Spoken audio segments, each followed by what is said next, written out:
ज़्यादा क्रिसैंथेमम जो हैं ये कटिंग से ही लगते हैं और कटिंग ही ज़्यादा कामयाब है। मैंने नहीं देखा आज तक बीज से अगर इसको ग्रो किया जाए तो ये ज़्यादा कामयाब हों, और घरों में अगर आप लगाएं तो आप कटिंग से ही लगाएं। मेरे पास ये तकरीबन 2 साल पहले से प्लांट थे जो मैं नर्सरी से ख़रीद के लाई थी, और मैंने इसकी कटिंग्स के साथ ही सारे प्लांट्स बनाए हैं। तो ये जितने प्लांट मैंने छोटी छोटी कटिंग्स लगाई हैं, और फिर इन कटिंग्स को बरसात में मैं इसी तरह से साथ साथ पिंचिंग करती गई और साथ साथ इनको मैं ग्रो करती गई। तो ये बहुत अच्छे से ग्रो हो गई हैं। और अभी जो मैंने घर में क्रिसैंथेमम लगाए हुए हैं जिसको हम गुले दाऊदी भी कहते हैं, तो ये सारे जो हैं ये मेरे कटिंग से ग्रो हुए हुए प्लांट्स हैं और आजकल फुल ग्रूमिंग कर रहे हैं। दिसंबर के महीने में आपको पता है कि बहुत अच्छी फ्लावरिंग करते हैं ये। तो ये आज की हमारी जो वीडियो है वो गुले दाऊदी के बारे में है, और अब हम इसको मुकम्मल बात करेंगे। और अब हम अपनी वीडियो स्टार्ट करते हैं, और आज की वीडियो में गुले दाऊदी के बारे में जो केयर है उसके बारे में हम बात करेंगे कि गुले दाऊदी को किस तरह से हम अपने घर में लगा सकते हैं और अपने गार्डन को ज़्यादा खूबसूरत बना सकते हैं। तो चलें फ्रेंड्स, अब हम शुरू करते हैं अपनी वीडियो कि किस तरह से हम क्रिसैंथेमम की अपने घर में लुक आफ्टर कर सकते हैं और किस तरह से अपने घर को और अपने गार्डन को खूबसूरत बना सकते हैं इस खूबसूरत से पौधे की बदौलत। हेलो फ्रेंड्स, कैसे हैं आप? उम्मीद है कि आप सब ठीक होंगे। Welcome to my channel Fun Bucket. Today we are going to talk about chrysanthemum. और इस मौसम में, ये मौसम तो है ही क्रिसैंथेमम का, और इस मौसम में क्रिसैंथेमम ने अपनी बहार लगाई हुई। ये देखें फ्रेंड्स, ये आजकल नर्सरी वालों ने बहुत खूबसूरत ये इस तरह के प्लांटर बनाने शुरू किए हैं जिसमें एक ही प्लांट के ऊपर बहुत ज़्यादा फूल आते हैं। तो मैंने लास्ट ईयर ये देखा था और इस साल मैंने ये ट्राई की है, कोशिश की है कि मैं भी इस तरह का एक बुके टाइप का अपना प्लांटर बनाऊं जिसके अंदर बहुत ज़्यादा क्रिसैंथेमम के फूल खिले हों। तो कुछ हद तक मैं कामयाब हुई हूँ। ये अभी इसमें बहुत ज़्यादा कलियाँ आई हुई हैं, अभी और आनी है, और इसको मैं कह रही हूँ साथ साथ ट्रेंड कर रही हूँ। तो मुझे उम्मीद है ये आपको पसंद आए। ये देखें, ये इसका दूर से व्यू है और ये वाइट कलर के फूल लगते हुए बहुत प्यारे हैं। ये मिनिएचर वैरायटी है इसकी, और इसको मैंने, ये देखें, तो इतने ज़्यादा बंचेस इसके खिले हुए हैं। और ये देखें, ये इस तरह से, ये अभी बहुत ज़्यादा यूँ मिक्सड हैं। इनको मैंने थोड़ा सा यूँ सेट करना था, लेकिन मैंने कहा कि वीडियो में दिखाऊंगी। अभी ये बहुत ज़्यादा कलियाँ आ रही हैं इसकी। अभी ये देखें, ये पीछे भी बहुत ज़्यादा, तो ये चारों तरफ फैल जाएगा, चारों तरफ फैल के तो ये एक बहुत बड़ा सा बुके की शेप अख्तियार कर लेगा। ये देखें, ये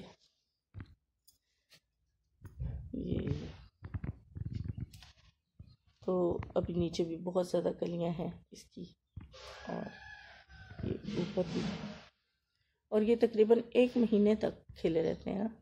इसका ड्यूरेशन बहुत लॉन्ग है, तो 1 महीने तक खिले रहते हैं।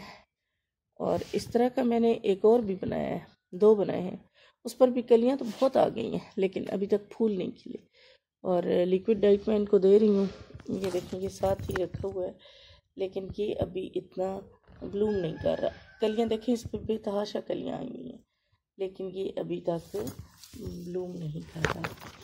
और इसके अलावा एक और भी मैंने ये रखा हुआ है क्रिसैंथेमम, ये भी वाइट में ही है, मिनिएचर है, और इस बहुत ज़्यादा मेरा इरादा था इसमें भी वो बनाने का, इसी तरह का बुके टाइप का मैं बनाऊंगी, लेकिन ये फिर उस तरह से इसकी शेप नहीं निकली। कुछ मेरी मसरूफियत के बायस मैं इसकी पिंचिंग नहीं कर सकी।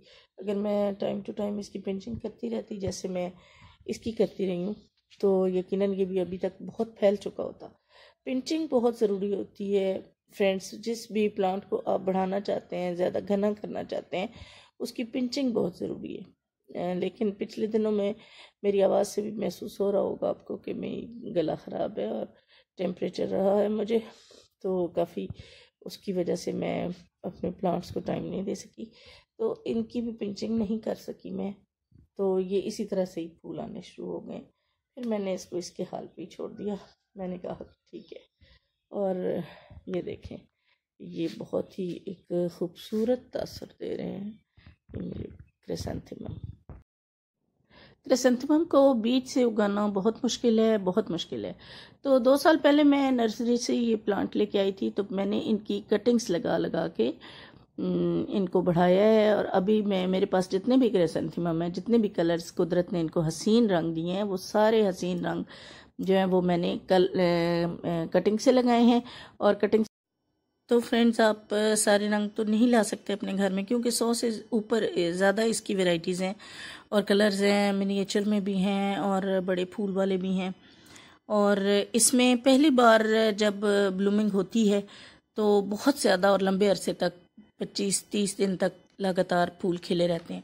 और अगर आप नर्सरी से ये लाएं तो फिर आप ऐसे फूल खिले हुए पौधे में ना लाएं, बल्कि अगर कलियां हों उस पर तो वो ज़्यादा अच्छा है, ताकि फूल आपके घर में आके खिलें, तो वो ज़्यादा देर तक फिर बाहर दिए रखते हैं।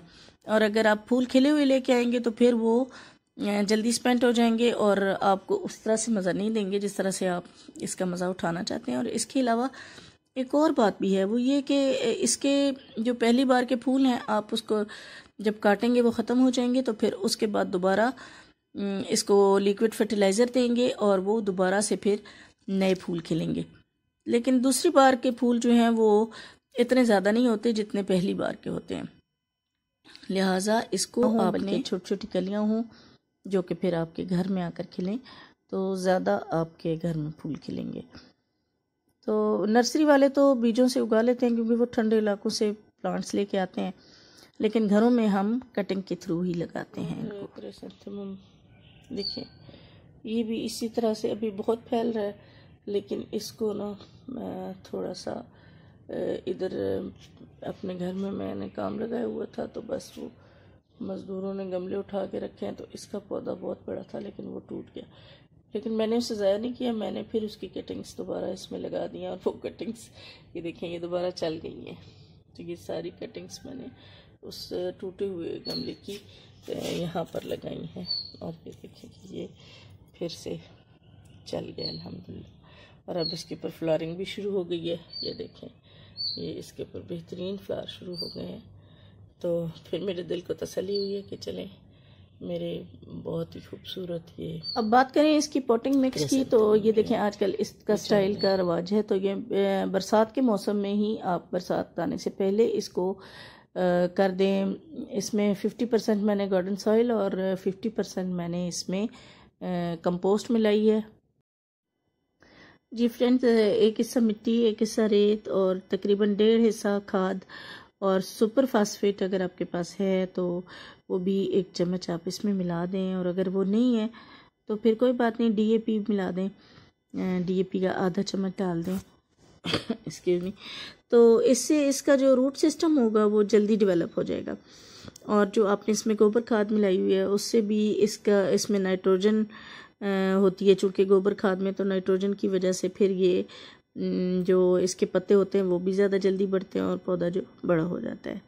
लेकिन जैसे जैसे आप याद रखें कि पौधा बड़ा होता जाएगा और फ्लावरिंग पे आता जाएगा, फिर आपने इसको कोई भी खाद जो है वो उस तरह से नहीं देनी, मिट्टी में मिला के नहीं देनी, बल्कि आपने इसको लिक्विड फर्टिलाइज़र देनी है। और लिक्विड फर्टिलाइज़र जो है वो इसी तरह से वर्मी कंपोस्ट 2 मुट्ठी ले लें, गोबर खाद 2 मुट्ठी ले लें, बोन मील 2 मुट्ठी ले लें और मस्टर्ड केक 1 मुट्ठी ले लें।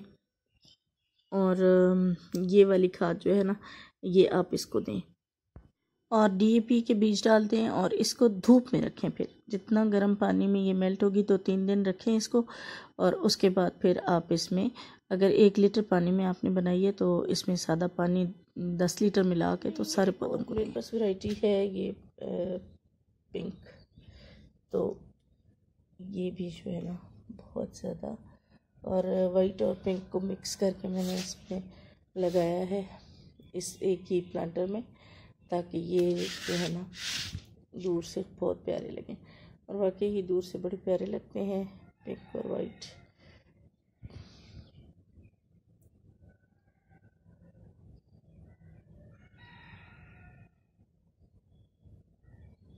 अब ये बहुत ज़्यादा कलियाँ इस पर आ रही हैं और ये साथ साथ अभी और खिलेंगे। ये देखें ना, ये इस पर भी कलियाँ आ रही हैं और पिंक वाली भी।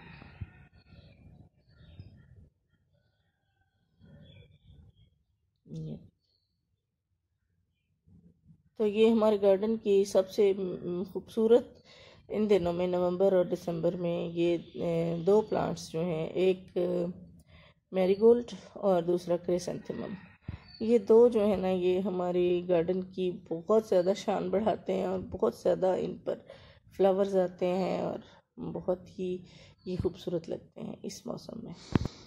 40% इसमें मैंने कंपोस्ट मिलाई है और थोड़ी सी DAP मिलाई है और इसके अलावा मस्टर्ड केक और लिक्विड फर्टिलाइज़र आजकल मैं इन प्लांट्स को दे रही हूँ। लिक्विड फर्टिलाइज़र से ये है कि इसको बहुत ज़्यादा फूल देते हैं ये फ्लावर वाले प्लांट। और शुरू के दिनों में मैं इनको चाय की पत्ती बहुत ज़्यादा देती रही हूँ। चाय की पत्ती तकरीबन 6 महीने तक दी है मैंने, और जितनी ज़्यादा चाय की पत्ती देंगे इतनी ज़्यादा फ्लावरिंग आएगी।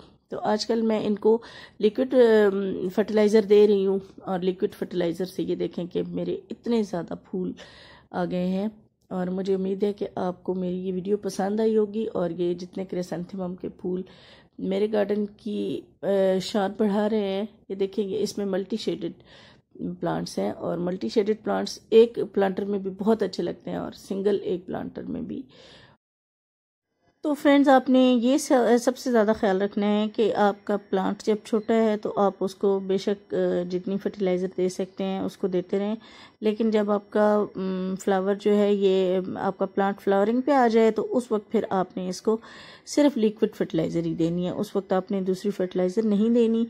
और इसको आप मैंने जैसे कि आपको बताया है कि गोबर खाद है और उसके अलावा वर्मी कंपोस्ट और मस्टर्ड केक, DAP, ये सब चीज़ें जो है ना, ये आपने इसको पानी में भिगो के रखना है ओवरनाइट और उसके बाद फिर आपने ये तमाम जो लिक्विड फर्टिलाइज़र आपके पास तैयार हो जाएगी, आपने उसको देना है अपने प्लांट्स को।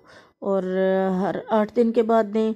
और 8 दिन के बाद जब आप देंगे तो आप देखेंगे कि आपके पूरा प्लांट जो है वो फ्लावर्स से भर जाएगा और पूरा प्लांट बहुत खूबसूरत लगेगा। तो अगर आपको मेरी ये वीडियो पसंद आई है तो आपने इसको लाइक करना है, शेयर करना है, क्योंकि ये देखेंगे, मैं जो 2 साल पहले लाई थी प्लांट्स ये थे, तो फिर उसके बाद मैंने आहिस्ता आहिस्ता इनकी कटिंग्स के साथ, जैसे आपको बताया है कि मैं ग्रो करती रही, और बरसात में तो ज़्यादा इसकी कटिंग्स लगती हैं, फिर मैंने इस तरह से ग्रो किया और अभी मेरे पास बहुत सारे प्लांट हो गए हैं इसके। और नेक्स्ट ईयर इंशाल्लाह इससे भी ज़्यादा अच्छे प्लांट्स होंगे और मैं आपको दिखाऊंगी, इंशाल्लाह वीडियो बनाऊंगी। अभी मैंने कुछ मल्टी शेड के साथ मिक्स करके लगाए हैं और कुछ सिंगल मिनिएचर्स में ज़्यादा मेरे पास वैरायटी हो गई है। तो नेक्स्ट ईयर मैं बड़े बड़े प्लांट भी इंशाल्लाह लूँगी और वो इसमें लगाऊंगी। तो फ्रेंड्स, मुझे उम्मीद है कि आपको मेरी ये वीडियो पसंद आई होगी और क्रिसैंथेमम के बारे में मैंने जितना भी बताया आपको यकीनन पता चल गया होगा। अब ये पहली बार के ये देखेंगे फ्लावर्स जो अब स्पेंट होंगे, तो फिर इन सब को काट के तो उसके बाद फिर आपने इसको लिक्विड फर्टिलाइज़र देनी है और उसके बाद फिर आपका प्लांट दोबारा से ब्लूमिंग करेगा और ज़्यादा से ज़्यादा आएंगे, उसके ऊपर फूल आएंगे। और उसके बाद फिर आप जो है ना, फूल ज़्यादा तो नहीं आएंगे तो कम ही, क्योंकि पहली बार ही ज़्यादा फूल आते हैं, दूसरी बार इतने फूल नहीं आते, लेकिन जो भी आएंगे वो बहुत अच्छे आएंगे। इसके साथ ही अब इजाज़त चाहूँगी। मुझे उम्मीद है आपको मेरी ये वीडियो बहुत पसंद आई होगी। अगर आपको मेरी वीडियो पसंद आई है तो प्लीज़ आप लाइक करें, शेयर करें, कमेंट करें और मुझे बताएं कि आपको ये वीडियो कैसी लगी है, ताकि आइंदा मैं आपके लिए इससे भी ज़्यादा और अच्छी वीडियोस बना कर लाऊँ। बहुत शुक्रिया। Bye bye. अल्लाह हाफिज़।